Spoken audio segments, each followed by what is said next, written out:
Alors je m'appelle Marie, je travaille dans l'édition et cet été en août 2024 je suis partie avec Rencontre au bout du monde, 2 semaines au Rajasthan. Tout d'abord l'Inde, moi c'est un pays qui m'a toujours attirée, donc je me suis dit que c'était le moment de franchir le cap et d'aller à la découverte de ce pays qui est incroyable. Alors ce qu'il faut savoir, c'est que moi je ne connaissais pas du tout Rencontre au bout du monde avant de décider d'organiser ce voyage. C'est vraiment en fouillant pour trouver des voyages éthiques et solidaires que je suis tombée donc sur le site de Rencontre au bout du monde et ce qui était proposé m'a tout de suite beaucoup parlé.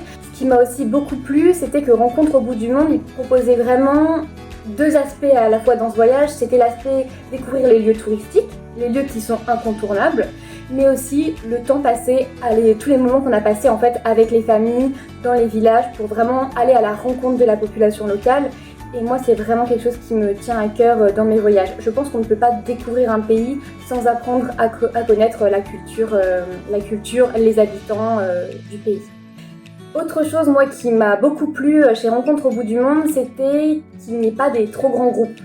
Moi, partir en voyage, en vacances pour découvrir l'Inde avec un quart de 15 personnes, c'était quelque chose de pas envisageable. Je voulais vraiment être un petit groupe et ça a parfaitement matché parce qu'on était 3 femmes à découvrir ce pays, être dans ce groupe. Donc ça correspondait totalement à mes attentes. Et puis voilà, le fait aussi que tout soit organisé. J'ai déjà fait des voyages où c'était à moi de tout organiser, tout prévoir jour après jour. C'est vrai que c'est quand même assez fatigant et pour l'Inde, moi je me sentais pas vraiment capable de faire ça. Et donc là, d'avoir vraiment un plan tout prévu, c'était aussi un gros atout. Une autre chose qui était très importante pour moi et à laquelle Rencontre au bout du monde a totalement répondu, c'était la transparence. Moi, j'ai trouvé ça très important et même fondamental en fait de savoir où mon argent, tout simplement, était reversé, savoir quel pourcentage allait au guide, quel pourcentage était destiné à Rencontre au bout du monde, etc. Et savoir aussi qu'en finançant mon voyage, en fait, je finançais des projets en Inde. Ça a été aussi la chose qui m'a fait dire c'est bon, c'est Rencontre au bout du monde et pas une autre agence. Alors moi, ce qui m'a le plus marqué pendant ce voyage, c'était vraiment la gentillesse des personnes chez qui on était dans les villages, la confiance qu'ils avaient, parce qu'ils nous ont quand même confié certaines choses assez personnelles et qui c'était vraiment très touchant. La gentillesse aussi de notre guide, on a vraiment eu une grande chance, on avait un guide en or qui s'est vraiment adapté à nous, qui répondait à toutes nos questions et qui a été, je pense, la pierre fondamentale de ce voyage. Et aussi bien sûr les couleurs, les odeurs. Quand on se promenait dans la rue, c'était une explosion d'un mélange d'odeurs, de couleurs partout et ça c'est vraiment quelque chose qui était assez incroyable. Je pense que mon pire moment, c'est aussi le moment dont maintenant je rigole le plus, mais sur le coup c'était pas évident, c'est quand je voulais manger et que je ne pouvais pas parce que c'était trop épicé.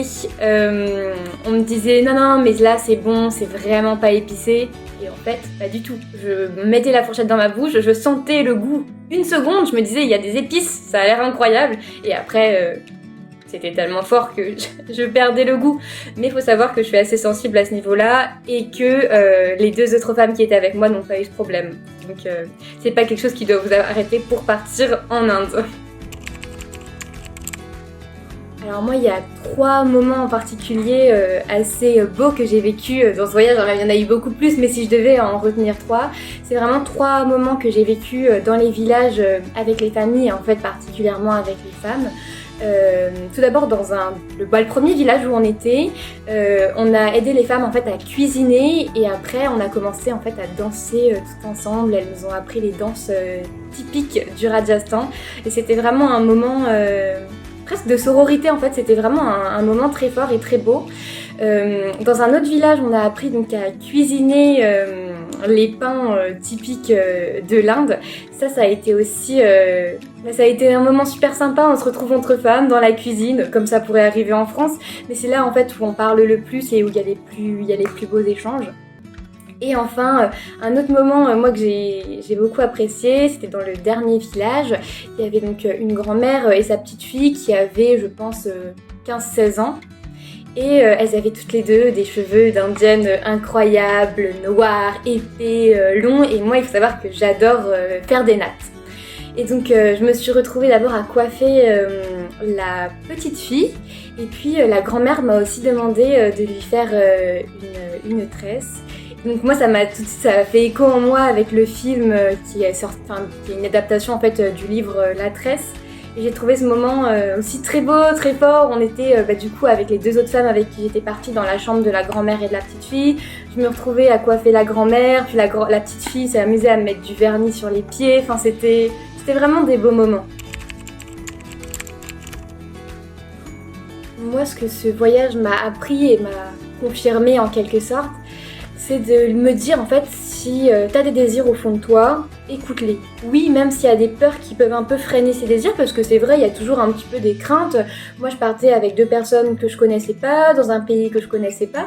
Donc oui, il y a quand même un petit peu... je sais pas si on peut parler de peur, mais il y a un petit peu des attentes, des petites craintes. Mais en fait, il faut foncer, et c'est quand on fonce qu'on va à la découverte, qu'on va à l'aventure de nouvelles personnes, d'une nouvelle culture, qu'on vit en fait les plus beaux moments et les moments les plus riches. Si vous avez repéré ce voyage et que vous hésitez encore à partir, moi j'ai qu'une seule chose à vous dire, c'est foncer. En fait, c'est normal d'avoir des craintes, d'avoir un petit peu des a priori, et dans tous les voyages, de toute façon, c'est toujours le cas. Mais avec Rencontre au bout du monde, vous allez vraiment être accompagné de A à Z, vous allez faire des rencontres inoubliables, et vous allez vous rendre compte que vos craintes, en fait, souvent ne méritent pas la valeur que vous leur avez accordée au départ.